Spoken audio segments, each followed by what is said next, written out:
एक आटपाट नगर होतं. आज पहिल्या श्रावणी सोमवारी श्रावण शुद्ध चतुर्थीच्या दिवशी नगरातील स्त्रिया शंकराच्या देवळात जाऊन तांदूळाची शिवामूठ वाहत होत्या व मनोभावे पूजा करत होत्या.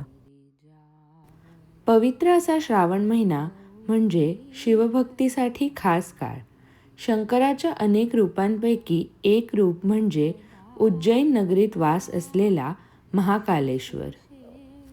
महाकाल म्हणजे काळाचा अधिपती, काळावर राज्य करणारा, जन्म मृत्यूच्या चक्रावर नियंत्रण ठेवणारा. या महाकालाच्या आशीर्वादाने आपल्या आयुष्यातील भय दूर होऊ दे आणि संकटे आलीच तर त्यांच्याशी सामना करण्याची ताकद मिळो. ही 60 उत्तराची कहाणी 5 उत्तरी सुफळ संपूर्ण. धन्यवाद.